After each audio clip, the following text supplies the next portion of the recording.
contigo, ainda não é chegada a mim. Sua mãe disse aos serventes: fazei tudo quanto ele disse.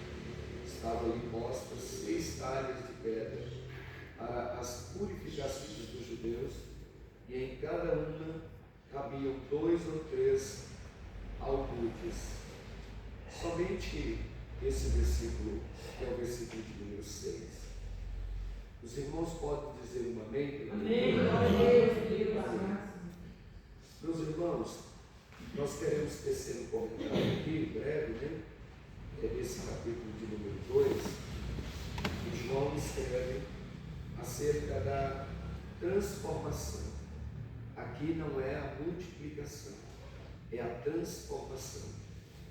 Você vai ver Jesus multiplicando e você vai ver Jesus transformando. Então aqui está uma transformação de água para o vinho. Quem já ouviu aquela expressão? Minha vida está igual uma água. Tem gente que diz: minha vida está igual uma água. Mas Jesus tem poder de transformar água em vinho. O vinho fala de alegria, né? Esse vinho servia também não só para as pessoas apreciarem, mas ele servia também para colocar em feridas, né? Vocês lembram que aquele homem que descia de Jerusalém para Jericó, ele foi machucado, foi espancado, e aquele samaritano, ele colocou óleo e vinho, né, nas feridas daquele homem, para sarar. Então vinho, tanto na antiguidade como até hoje, a preciosidade de Deus. É tanto que nós fazemos uso todo mês, aqui na Santa Ceia, do vinho, né? Vinho da uva. E Jesus está aqui em casamento, nesse capítulo de número 2. O texto do capítulo 2, versículo 1 diz: depois, no terceiro dia, fizeram as bodas em Caná da Galileia. Caná era uma vilinha muito pequena nesse período, bem pequenininha. E Jesus está iniciando o seu ministério de milagres, né? No sentido, milagres de cura divina, milagres de transformação, milagres de multiplicação. Porque se você voltar um capítulo aqui, você vai ver o maior milagre que existe, que é a salvação da vida eterna. Jesus salva aqui Natanael. Natanael tem um encontro com Cristo. E não existe um milagre maior do que o milagre da salvação da vida eterna. Então aqui no capítulo 2, Jesus ele é convidado para um casamento. E que bom que esses noivos tiveram essa iniciativa de convidar Jesus para o casamento. Mas o primeiro versículo que nós lemos também fala que a mãe de Jesus, ela foi convidada para esse casamento. O texto também nos apresenta os discípulos convidados para esse casamento. O texto nos apresenta os serventes convidados para este casamento. Então, a gente observa que todo mundo tem uma utilidade. Você vai perceber no primeiro versículo que Maria, mãe de Jesus, ela tem a sua utilidade. Maria passa a saber o que se passa, porque é ela que traz a notícia para Jesus. Você vai observar que Deus utiliza todas as ferramentas cabíveis a Ele. Todas elas são úteis no seu reino, todas as ferramentas. Jesus está, aqui Deus está utilizando Maria no texto, e Maria, ela é aquela que passa a saber do problema. E em quem é que ela vai? Maria não sai contando esse problema para uma outra pessoa. Ela vai diretamente onde? Ela vai diretamente em Cristo. Ela vai diretamente em Jesus. Ela é mãe de Jesus. E ela sabia da divindade de Jesus. Ela sabia que o seu filho era Deus. Ela sabia que o seu filho era o Messias, o Cristo, o Salvador da humanidade. E ela foi nele. Então, a gente percebe a utilidade de Maria aqui nesse texto, de descobrir o problema, a causa, né? O que estava acontecendo naquele casamento, e ela tenta resolver isso. Ela tenta resolver. Ela não queria passar por cima da ordem de Jesus, claro que não, mas ela tenta resolver. E o versículo de número 2 diz: e foi também convidado seus discípulos para as bodas. Os apóstolos, os seguidores de Cristo, também tinham sido convidados. E é interessante a gente ressaltar isso aqui, que aqui eles começam a enxergar, eles começam a ver, porque eles estavam iniciando o ministério com Jesus, e eles começaram a andar com Jesus. Isso aqui já teve um acréscimo na fé deles. Eles começaram a ver milagres com seus próprios olhos. Isso aumentou a fé deles para que eles pudessem dar sequência do ministério junto com Jesus. Verso de número 3: falta o vinho, que era algo muito importante em uma festa. E quando falta o vinho, ou falta um refrigerante em uma festa, ou suco em uma festa, ou alimentação em um casamento, aquilo acaba no meio da festa. Essa festa aqui era de 7 dias, né? Então, isso acaba, não sabemos se no segundo, se no terceiro, ou se no quarto dia, no meio dessa festa. O que sabemos é que falta vinho aqui. Isso para o noivo, para uma noiva, era uma vergonha, era um vexame, né? Eles com certeza iam ficar muito constrangidos, né? Mas está na metade da festa, já acabou o vinho. Que noivo fraco é esse? Que desorganização. Então o vinho acaba, no verso 3, faltando vinho. O que falta na sua vida? Está faltando alguma coisa na sua vida? Acabou alguma coisa na sua vida? O que acabou na sua vida? Que hoje você está nesta manhã de oração e você percebe que algo acabou em você, acabou no seu lar, acabou na sua família. O que acabou? O que falta para você nesta manhã? O Jesus de Caná da Galileia, não é de Caná da Galileia, aquele que esteve em Caná da Galileia, Ele está aqui. Ele está aqui para suprir aquilo que acabou na sua vida. Eu não sei o que acabou na sua vida, na sua casa, na sua família, mas esse Cristo, esse Jesus está aqui para repor isso, para fazer um milagre na sua vida. Ele tem esse poder de fazer isso para você. Acaba o vinho aqui. O texto do verso de número 3 nos diz isso. A mãe de Jesus lhe disse: não tem vinho. O vinho acabou. Não existe mais. Os noivos estão preocupados, a família dos noivos estão preocupados e não tem mais vinho. Aí Jesus responde para Maria, disse-lhe Jesus: mulher, que tenho eu contigo? Ainda não é chegada a minha hora. Jesus não está dando uma nova resposta para sua mãe. Ele está falando como Deus, né?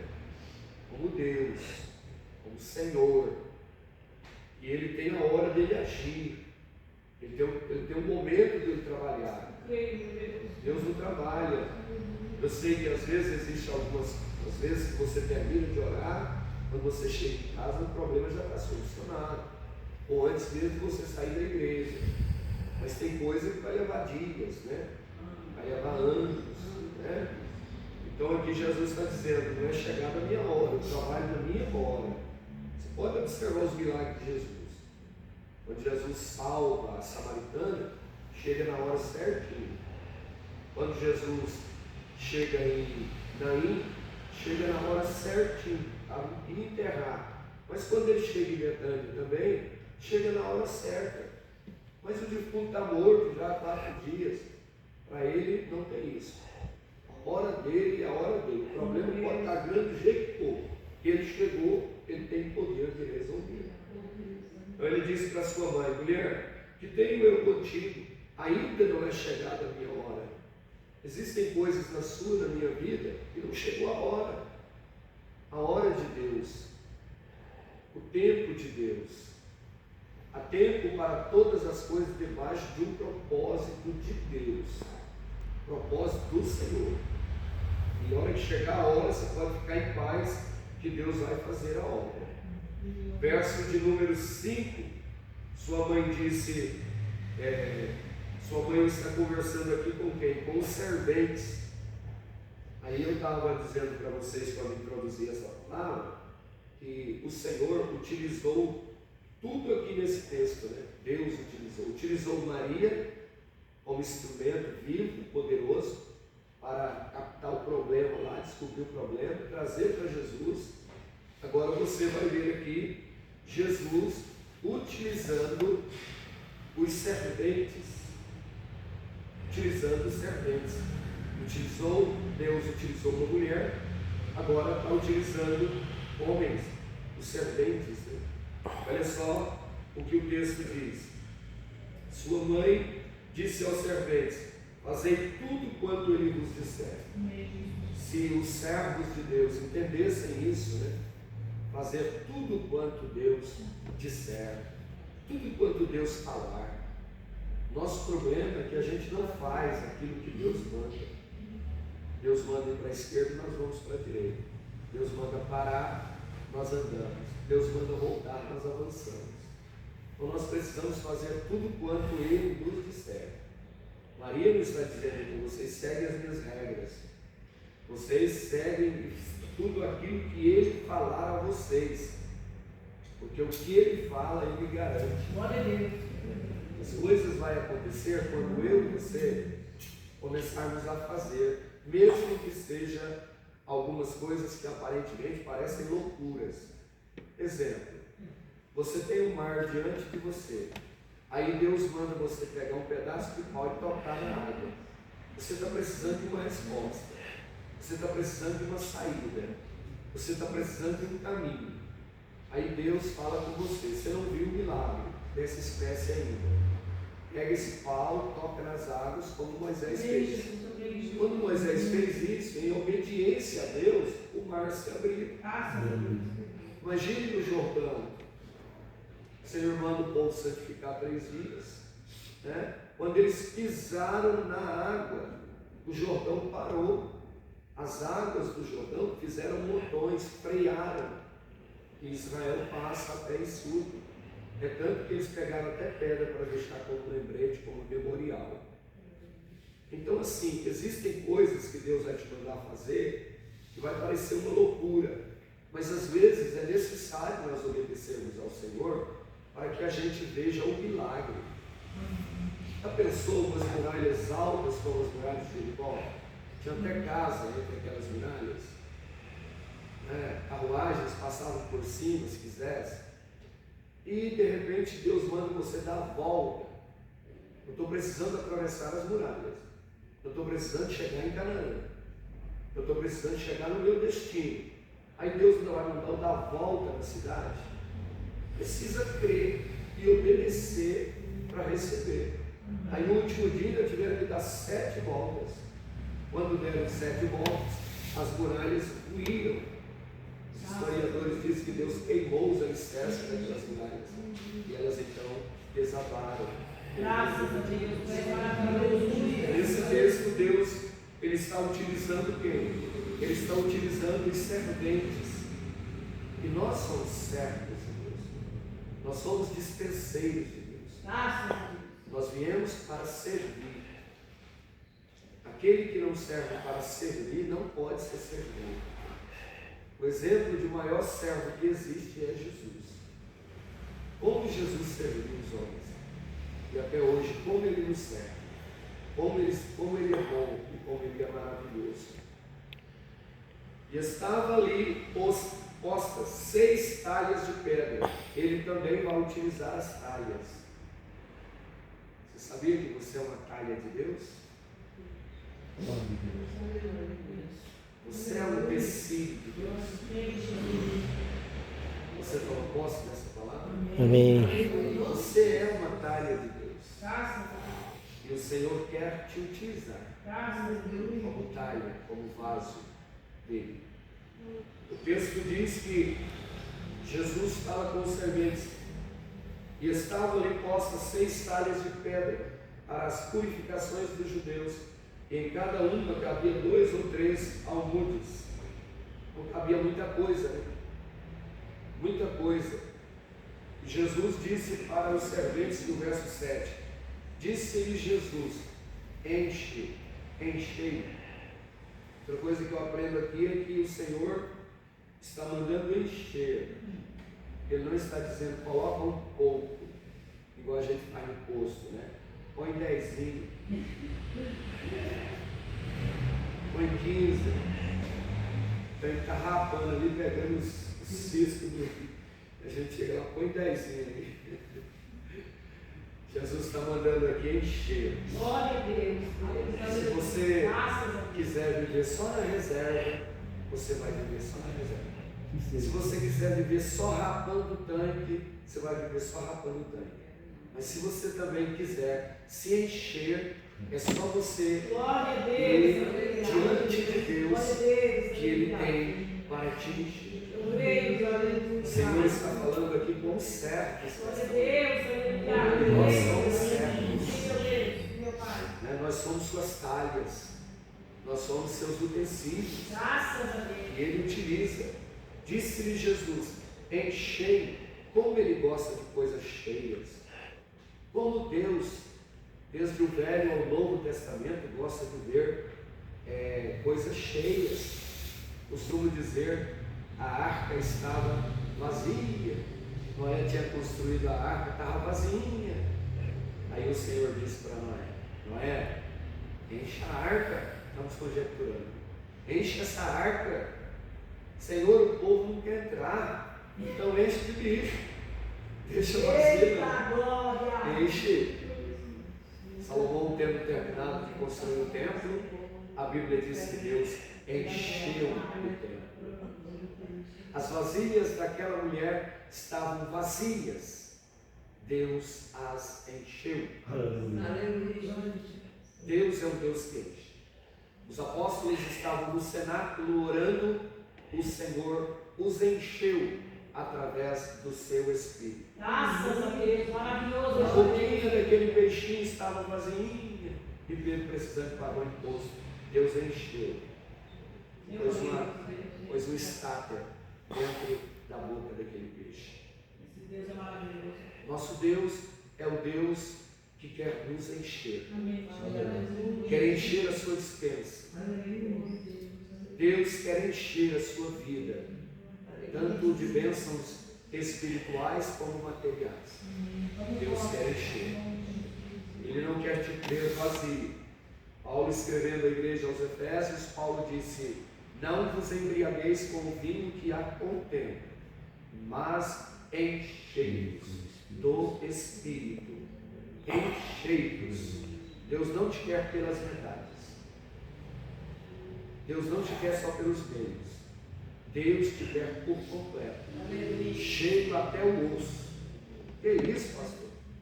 Tem isso? Tem. Foi enterrar um cadáver nas ossadas do profeta Eliseu, o homem viveu. Até os ossos de Eliseu tinha óleo, tinha sangue.